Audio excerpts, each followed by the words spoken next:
পানি খাবেন? আহারে চাচা, আপনার খুব পানি পিপাসা লাগছে তাই না? দাঁড়ান, আমি আপনার জন্য পানির ব্যবস্থা করতেছি। এই, তুমি এখনো দাঁড়িয়ে কি দেখতেছো? যাও না, চাচার জন্য একটু ঠান্ডা শরবত এনে খাওয়াও। বাবা, পানির পিপাসায় বুকটা জানটা বেড়ে যাচ্ছে, আমার একটু পানি খেতে দাও বাবা, একটু পানি খেতে দাও বাবা। অবশ্যই চাচা, পানি খাওয়াবো, আপনি যা চাইবেন তাই খাওয়াবো। তবে একটা শর্ত আছে, এই সাদা কাগজে একটা সই করে দেন, তারপর ঠান্ডা পানি খাওয়াই দিব। না না, আমি সই করব না, আমি সই করব না।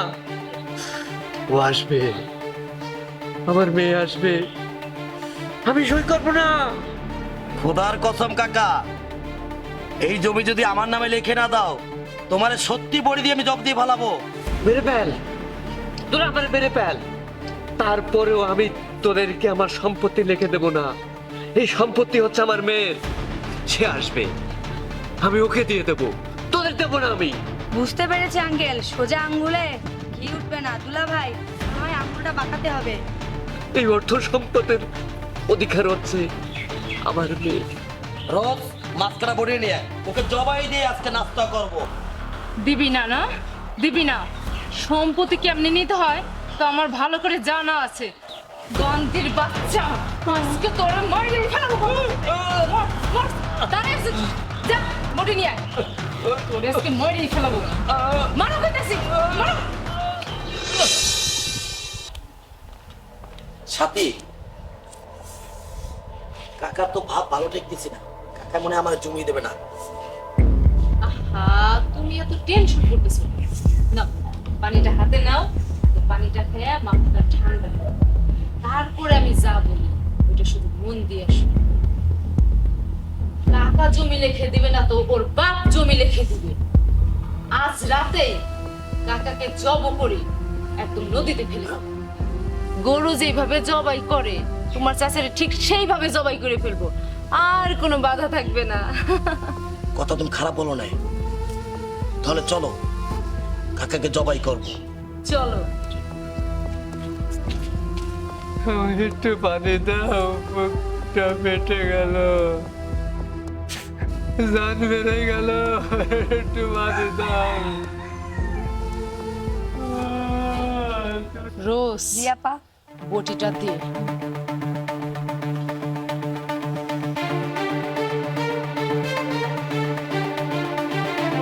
যাও, ওই বুড়োটাকে আমাদের রাস্তা থেকে চিরকালের মতো সরিয়ে দাও।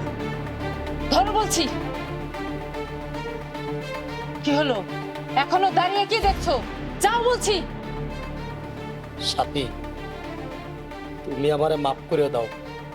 আমি কাকারে খুন করতে পারবো না, থানা পুলিশ হবে, এমনকি ফাঁসি হয়ে যেতে পারে। চুপ! কাপুরুষ, তোমার মতো একটা পুরুষকে আমি বিয়ে করছিলাম? তোমার সাথে সংসার করতে আমার লজ্জা করছে। তোমার জায়গা জমি দরকার নেই, যাও ঘরে চুরি পরে বসে থাকো। তোমার জায়গা জমি দরকার নেই, কুকুরের লেজের মতো লেজ গুটিয়ে ঘরে বসে থাকো, সেটাই ভালো হবে। কত কষ্ট করে প্ল্যান প্রোগ্রাম করে এত দূর আসলাম, আর তুমি কিনা এখন শেষ পর্যন্ত পিছিয়ে যাচ্ছ। তুমি আমার যাই বলো, আমি কাপুরুষ না। চলো একটা কাজ করি, চাচারে বস্তা করে নদীতে ফালাই দিই, এটা ভালো বুদ্ধি। গ্রামের সবাই বলবে নদীতে গোসল করতে গেছিলে, সময় পরে পড়ে গেছে। এই তো, তোমাকে এখন সিংহ পুরুষের মতো মনে হচ্ছে। আর দেরি না করে চলো কাজটা ফাইনাল করে ফেলি। শালিকা বটিটা ধরো।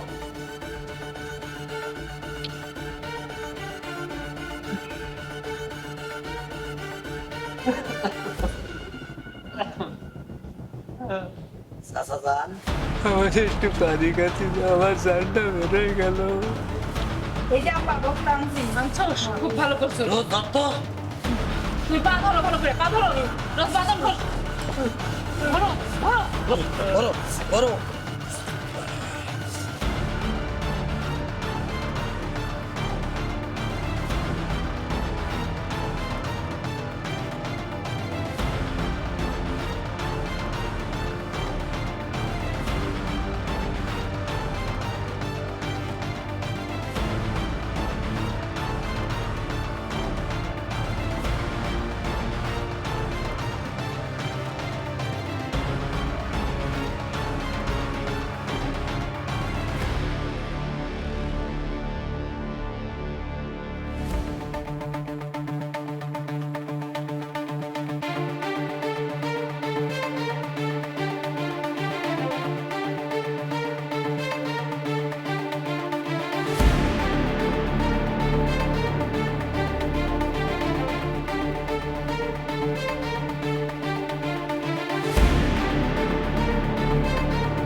ম্যাডাম আমরা তো 3 রাস্তার মোড়ে চলে আসলাম।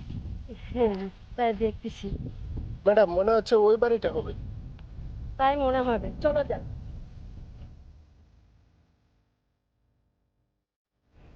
হ্যালো প্লিজ স্যার একটু শুনেন। কি বলেন? এই জায়গায় রমেশ চাচার বাড়ি কোনটা চিনেন? ওই যে 3 রাস্তার মোড়টা দেখতেছেন না, মোড়ের ওই ডান পাশে যে বিল্ডিংটা, ওই বিল্ডিংটা রবি চাচার বাসা। ওকে থ্যাঙ্কস ভাই। তুই তো ব্যাপারটা বুঝতে পারতেছি রে, সাথে মেয়ে মানুষ হয়ে গেল, 3টা লোক হয়ে গেল, আবার পুলিশের অস্ত্র শস্ত্র দেখে বিপার টিপার থাকে না, আমার তো মাথায় খেলে না।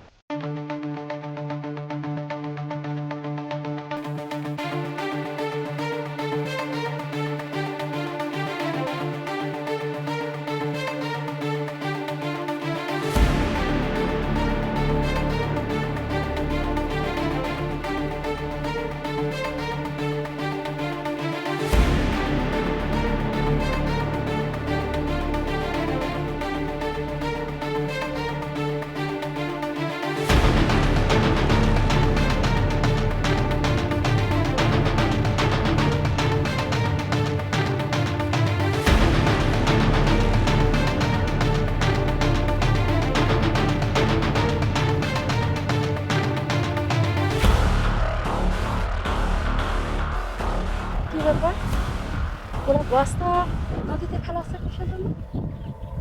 এদের ভাব দেখে তো খুব ভালো মনে হচ্ছে না, কোনো রহস্য আছে অবশ্য। চলেন তো চলুন ম্যাডাম। তো যাই। চলো।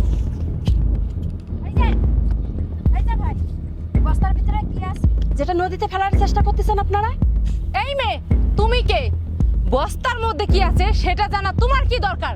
যেই পথ দিয়ে আসছো সেই পথে ব্যাগ যাও। আমি কে সেটা পরিচয় পরে হবে। শৈল সাহেব, বস্তার মুখটা একটু খুলো, দেখো ওর ভিতরে কি আছে। জি ম্যাডাম।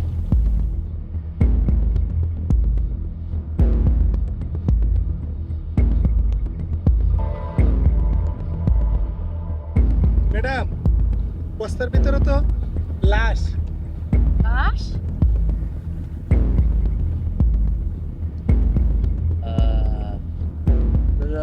আমার সম্পত্তি পাবি নে, আমার মা আসবে রোজ, আমার মা। বাবা, বাবা, বাবা, বাবা, আমি তোমার মেয়ে রোজি না বাবা, বাবা, বাবা রে, বাবা, বাবা, বলতে পারছি বাবা, বাবা, আমি বেঁচে আছি বাবা, বাবা,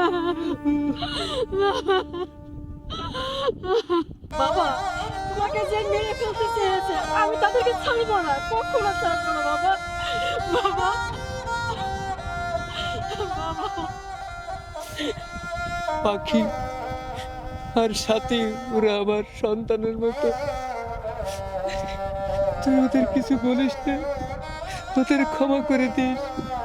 আমি ওদেরকে ক্ষমা করে দিছি, তুই ওদের কিছু বলিস না বাবা, ওরা আমার সন্তানের মতো। কাকা, আমাদের চরম ভুল হয়ে গেছে কাকা, আমারে ক্ষমা করে দেন কাকা। আপনার সাথে আমরা অনেক বড় অন্যায় করছি কাকা, আপনি আমাদের ক্ষমা করে দেন কাকা। কাকা আমি সম্পত্তির লোভে অন্ধ হয়ে গেছি কাকা, আমারে মাফ করে দেন। আমার কোনো দুঃখ নেই, কষ্ট নেই, আমি আমার হারিয়ে যাওয়ার মেয়েটা পেয়েছি। ওরা তো আমার সন্তানের মতো, তোদের আমি আজীবন ভালোবাসি। তোদের প্রতি আমার কোনো রাগ নেই, তোরা সঙ্গে থাকতে এটাই আমি চাই।